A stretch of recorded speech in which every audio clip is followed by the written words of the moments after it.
фронт. Емисија за вашата вистина.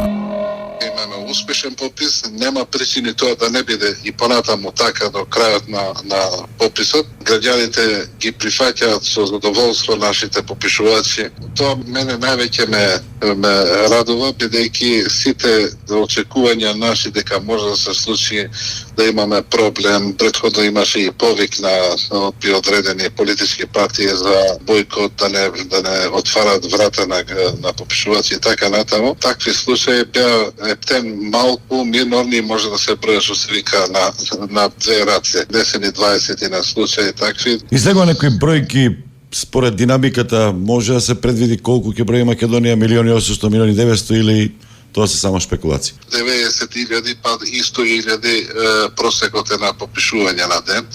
Така да, ако веќе се тргне од оваа бројка, значи произлегува дека ќе имаме некаде на крај 2.200.000, но тоа не треба да значи така. Значи не секогаш математиката и логиката се поврзани со практичната ситуација на терен.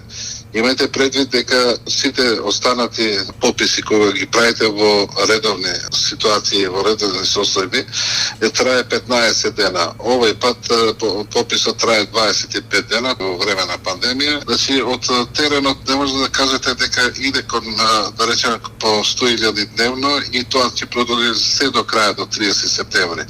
Може да се заврши пописот и ден или два предходно. Значи се зависи од состојбата, но сите ќе бидат посетени од страна на попишувачите и сите ќе бидат попишани. Имаше забелешки овие денови од помалите етнички заедници, од невладиниот сектор, дека роми, турци, ромите некој ги попишувал, како во Велес имаш таков случај, како турчин, турците ги попишувале како албанци или како македонци.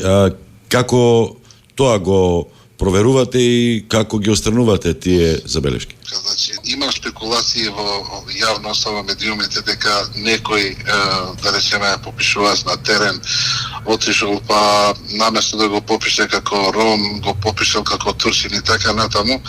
Би сакал да кажам, дур немаме официјална значи пријава во Државниот завод за статистика, односно пописната реалска комисија. Значи ние не можеме да кажеме дека таков случај постои. Попишувач кој што попишува на терен нема право ни да сугерира мислење, а камоли да пишува нешто друго, односно да внесе нешто друго во системот, во апликацијата, од тоа што граѓанинот ќе му го каже. Дали може оној што се попишува да го провери тоа, да гледа што пишува попишува? Апсолутно. Значи тоа не е акт само на попишувачот. Тука е заеднички акт на граѓанинот и попишувачот. И на крај, пред да се стисне ентер, да се пушти во платформата, во софтверот главниот во реално време, значи во Државниот завод за статистика, попишувачот има обврска да му го покаже лаптопот со сите одговори. Добро, со диаспората само дали има обиди да се попишат и тие или базите кои што се ажурирани и некој да го направи тоа, ги отфрла тие обиди. Затоа што тоа беше едно од најголемите стравови кои што се пласира во јавност, дека диаспората може да влезе тука во резидентите, односно тие што треба да бидат нерезиденти, да бидат дел од вкупната бројка на жители во државата. Диаспората има можност да се самопопишува онлайн на нашата веб страна 1 март како можност се до 30 септември.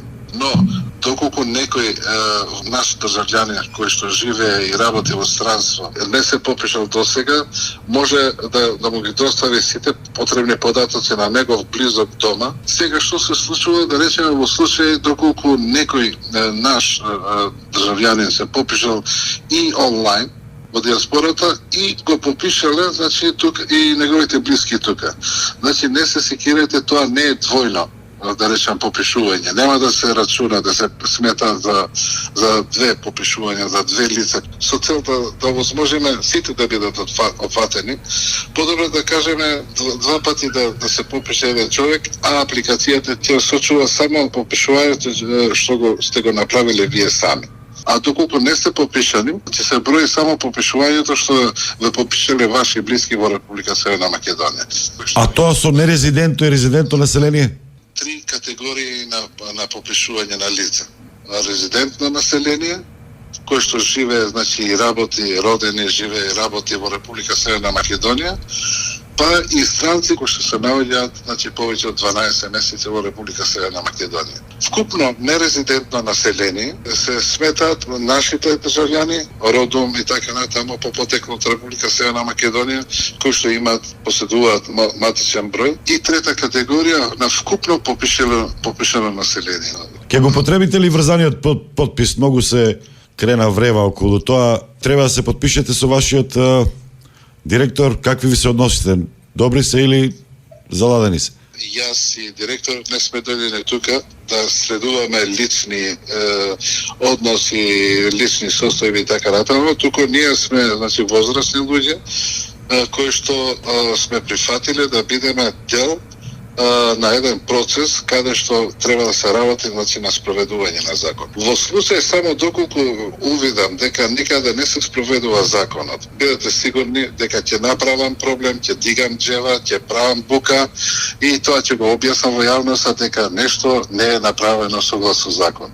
Фала Богу, досега се е направено и сите подготовки беа направено согласно со законот. Заедно работиме постојано, заедно сме на терен, заедно го спроведуваме, така да не гледам никаква причина за да дојде до некое недоразбирање. И многу се направи политика во тој врзан попис. Тој врзан попис е повеќе како поддршка на еден кон друг. Стадион. Гледате радио на YouTube и Facebook.